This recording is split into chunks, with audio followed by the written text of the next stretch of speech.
Welcome back to my channel. अस्सलाम वालेकुम viewers. जैसा कि आप लोग जानते हैं कि मेरी हमेशा से कोशिश होती है कि आप लोगों के लिए हमेशा कोई डिफरेंट यूनिक रेसिपी लेकर हाजिर हूँ, ताकि आप लोगों को जब देखें तो लगे कि कोई डिफरेंट अलग रेसिपी बंदा लेकर आया है। तो कोशिश हमारी यही होती है कि आप लोग हमारी इन वीडियो से, हमारी रेसिपी से मुतमईन हों। तो यहाँ पर आज मैं आप लोगों के साथ बिस्किट्स के रिलेटेड एक रेसिपी शेयर करूँगा। तो आज हम चॉकलेट लेयर बिस्किट बनाना सीखेंगे बेकरी स्टाइल में। याद रखना है कि परफेक्ट यूनिक प्रॉपर रेसिपी होगी, मुकम्मल इंग्रेडिएंट्स आप लोगों को दिखाएंगे। तो यहाँ पर चलते हैं अपनी रेसिपी की जानिब। अज़ा आपने ध्यान से नोट फरमाने हैं, कोई चीज़ आप लोगों ने मिस नहीं करनी है। हर चीज़ मैंने स्टेप बाय स्टेप वाज़े कर दी है, स्क्रीन पर मेंशन कर दिया मैंने। तो आप बासानी ये रेसिपी देखकर आप सेम बेकरी स्टाइल में घर पर तैयार कर सकते हैं। यहाँ पर मैंने मक्खन लिया है 5 केजी।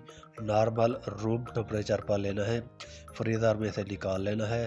साफ ज़ाहिर है आप लोगों ने बटर फ्रीज़र में ही रखना होता है, तो उसे यूज़ करने से 1 घंटा पहले तकरीबन निकाल लें, क्योंकि सर्दियों गर्मियों का टेम्परेचर अलग होता है, तो उस हिसाब से आपने मैनेज कर लेना है।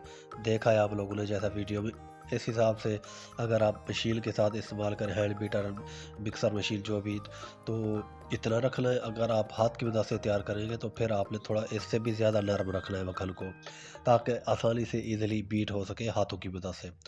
तो 5 केजी आपने बटर लेना है।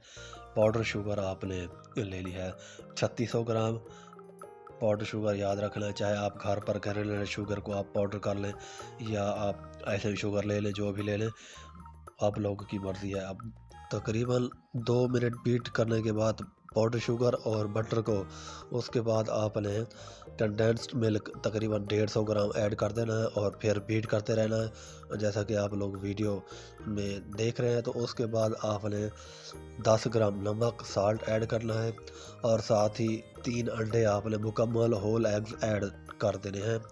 तो इसी तरह से आप इन चीज़ों को ऐड करने के बाद आपने तकरीबन टोटल 5 मिनट के लिए, 5 to 6 मिनट के लिए आपने इस मशीन को चलाना है, बीट करना है और करीबी शेप में लेके आना है इस बैटर को। उसके बाद आपने ऑल पर्पस फ्लोर और मिल्क पाउडर जो आपने वेट करके रखा हुआ है, उसको आपने ऐड कर देना है, जैसा कि आपने मुलाहिज़ा फरमाया है।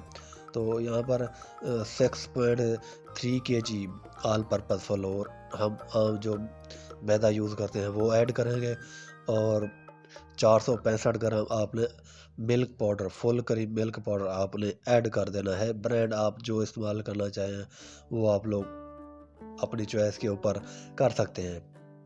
तो जैसा कि आप लोगों को देखा है कि dry ingredients all purpose floor और मिल्क पाउडर आपने लास्ट में ऐड करना है। तो ऐड करने के बाद हल्का सा आपने बीट करना है, मशीन को हल्का सा चलाना है। उसके बाद आपने मावे को निकाल लेना है और उसे तकरीबन 10 मिनट के लिए फ्रीज़र में रख देंगे। हल्का सा ठंडा करने के बाद आपने इस तरह से, जैसा कि आप लोग आप वीडियो में देख रहे हैं, तैयार करेंगे। मावे को अच्छी तरह से हाथों की मदद से मसलेंगे, तो स्मूथ शेप में लेके आएंगे, हाथों को चिपकना छोड़ देगा। टेबल पर आप जब बीट करेंगे हाथों की मदद से, तो जब हाथों की मदद से बीट करेंगे तो हाथों को चिपकना, टेबल को चिपकना छोड़ देगा। तो उसके बाद आपका समझ लें मावा तैयार हो चुका है। तो साइड पे कर दें और इसको डिवाइड कर लेंगे, हम तकसीम कर लेंगे। वो कम या ज़्यादा जितनी आप रेसिपी बनाएंगे उस हिसाब से आप डिवाइड कर लेंगे। फ़र्ज़ करें कि एक मिसाल के तौर पर आप लोगों को कह रहा हूँ कि 1 केजी आपके पास टोटल मावा है, तो आपने 700 ग्राम आपने वनीला रख लेना है और 300 ग्राम आपने चॉकलेट ऐड करना है। साइड पे करके अलग जो 300 ग्राम आपने वनीला लेना है, उसमें तकरीबन 5 ग्राम आपने चॉकलेट पाउडर ऐड कर देना और मिक्स करके इस तरह से, जैसा कि आप लोगों ने देखा है, इस तरह से आपने मावा तैयार कर लेना, चॉकलेट वाला और वनीला वाला। उसको आप साइड पे कर देंगे और इस तरह से बेलने की मदद से तैयार करेंगे, हाथ की मदद से इस तरह से आप स्प्रेड करेंगे, फैलाएंगे टेबल के ऊपर, अच्छी तरह से स्मूथ शेप में लेके आएंगे। चॉकलेट लेयर वाली और वनीला वाली, इन दोनों को इसी तरह से आप स्प्रेड करेंगे टेबल के ऊपर और इसके पहले आपने वनीला को आपने बिछा देना है एक लेयर को, उसके ऊपर आपने चॉकलेट वाली लेयर को ऊपर से बिछा देना है, और आपने जैसा कि वीडियो में मुलाहिज़ा फरमाया है, तो उसको आपने रोल आउट कर लेना है।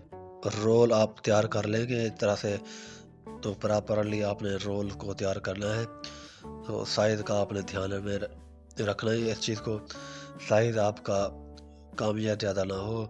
तो रोल बनाने के बाद आपने इस तरह से एक रोल के 4 पीसेस करने हैं इस शेप में। देख लें आप, शेप आपने ध्यान में रखनी है, किस तरह से आपने शेप देनी है।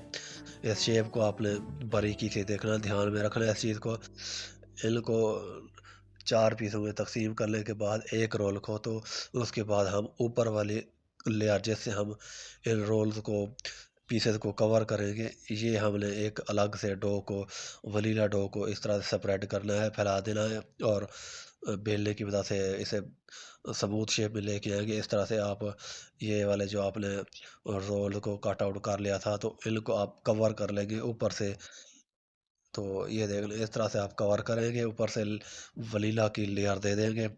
वनीला के मावे से आपने इस तरह से कवर करना है, और ऊपर से खूबसूरत सी एक लेयर दे देंगे, और एक सा खूबसूरत सा डिज़ाइन बन जाएगा। उसके बाद आप इसे अपना बिस्किट्स की जो हमारी पट्टियाँ होती हैं, जो हम इन्हें स्मूथ शेप में लेके आने के लिए तैयार करते हैं इसे, तो इस तरह से आपने इसे स्मूथ शेप में लेके आना है।